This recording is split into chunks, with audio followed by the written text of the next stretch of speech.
And welcome back to Albert Park for the bottom of the fourth inning. I am now joined by another member of the Marin TV broadcast crew, Randy Shapiro. Randy, how are we doing tonight?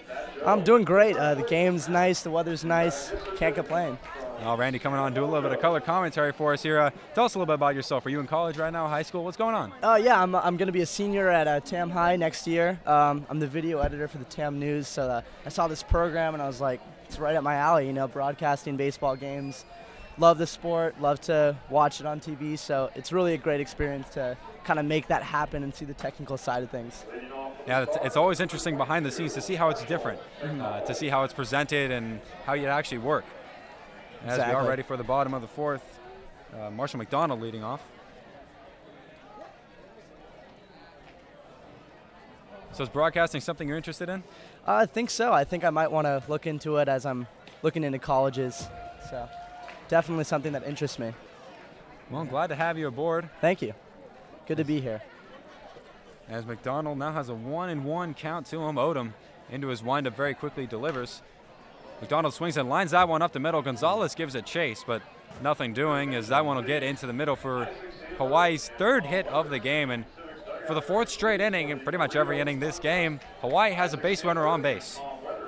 Yeah, nothing you can do about that. When you get a line drive that goes right by second base, if it's hit hard enough, no chance of catching it. So now Brendan Davis stepping up to the plate in his first at-bat. Davis struck out swinging badly on a curveball. Odom, the tall right-hander, set at the belt. He winds and fires. A swing and a miss by Davis. 0-1 the count to him.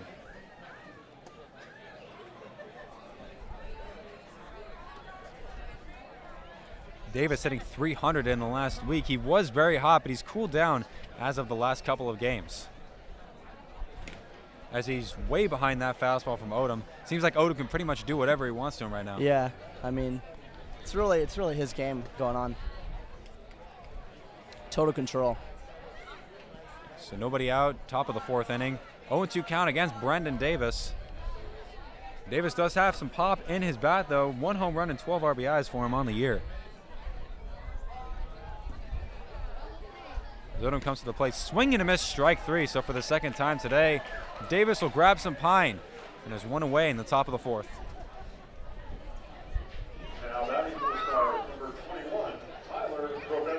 So now Tyler Krabetsky stepping up to the plate. Krabetsky catching today is 0 for 1 on the, or excuse me, 0 for 0. He walked in his last time up and then advanced to second, but was stranded there. Yeah, he's got a good eye for pitches. He can tell if that ball is there to hit or if it's, not going to be there. So, see what he does this at bat.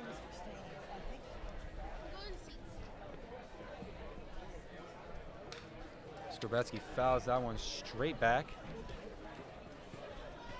Almost hit the ball boy there. Glad he's okay.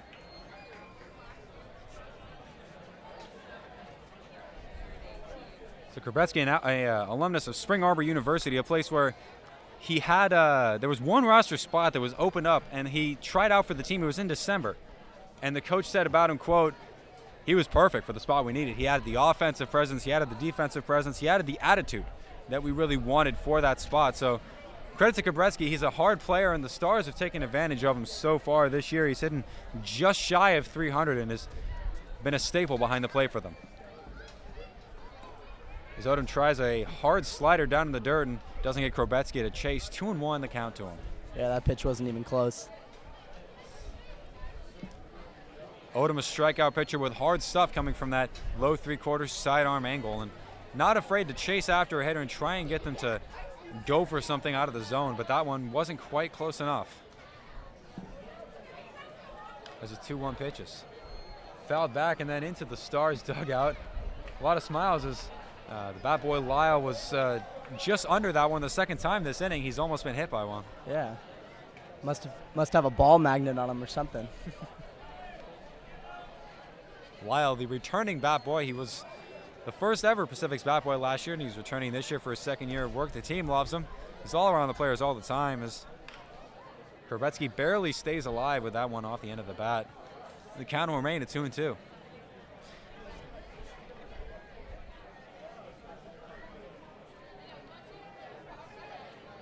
Still 1 away in the top of the fourth inning.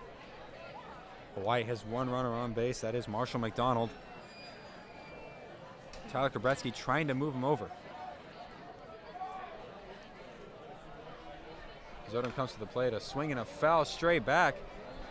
As Krabetsky giving Odom something of a battle.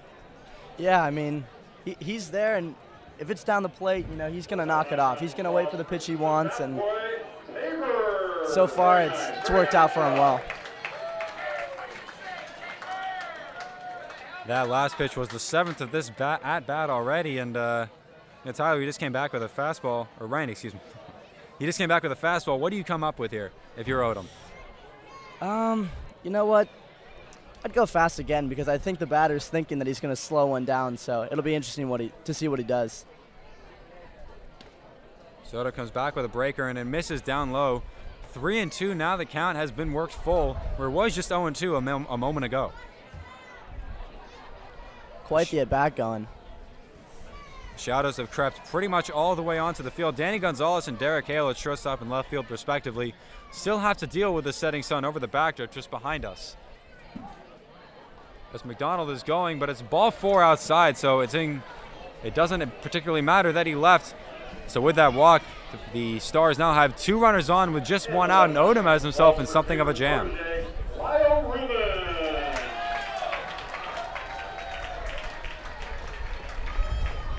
Yeah, the pitcher's really got to be careful here because you don't want to load the bases, but you can't give him something that he can hit either. So now Anthony Williams stepping up to the plate. Williams 0 for 1 on the day. He struck out in his first at-bat, and Odom probably looking for something just like that here. Yeah. Williams standing in, very crouched on the right side. Odom winds and deals. Changeup swung on and fouled right off of Reinking behind the plate. 0-1 quickly, the count to Williams.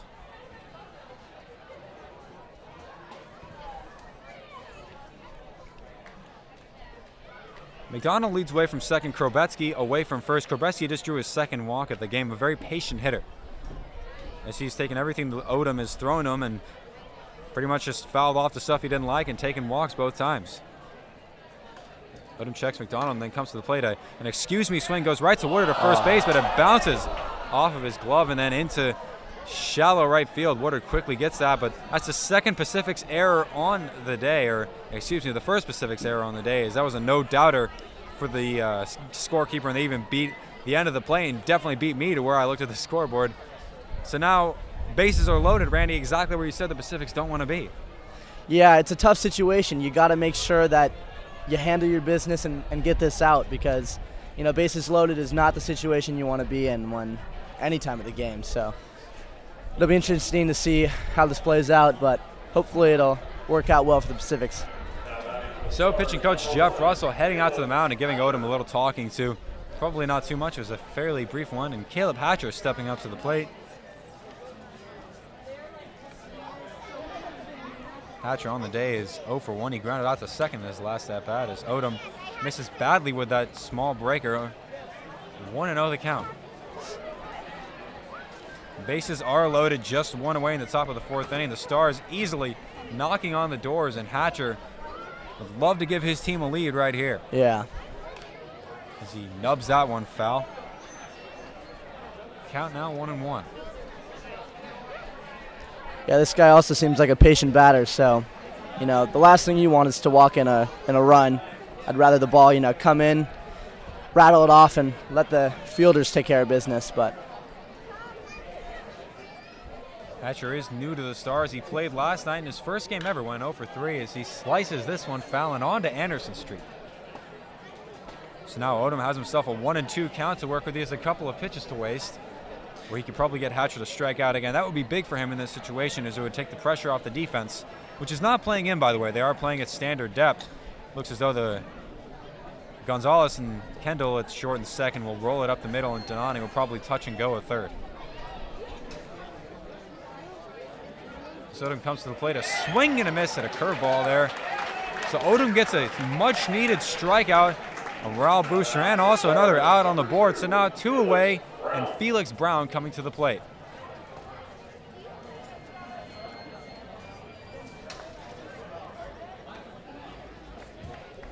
That is Odom's 6th strikeout of the game.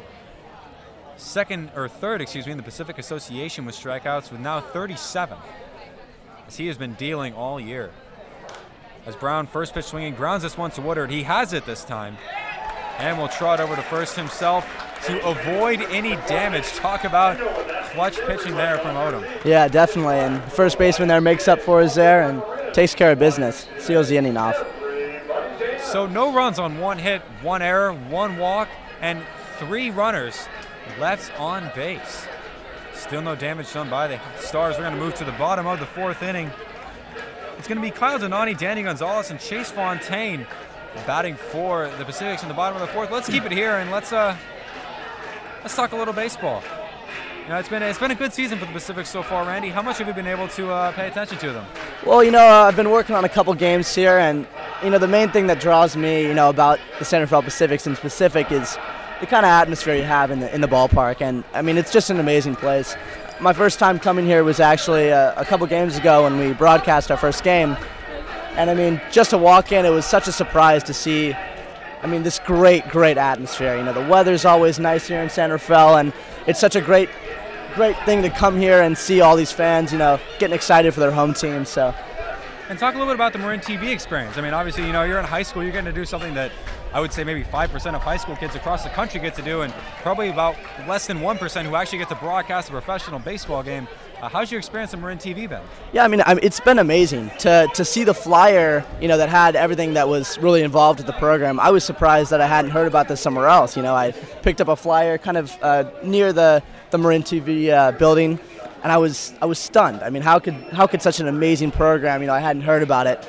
Signed up that day, and I'm so glad I did, because it's really an amazing program, and you get to broadcast games, you get to experience what it's like to maybe pursue this as a career as you grow older. But I think the main thing is just you get to come to this great ballpark every single night and see the games and really watch them, and how the Pacifics grow as a team too. You're starting to see a little bit of that early in the season here, but definitely a great opportunity. I'm so glad I found it. Yeah, well, I'm sure the Marin TV is glad to have you. I know I am here. You're doing a fantastic job doing some color commentating, so thank you for coming up. Thank you. Appreciate it. Yeah.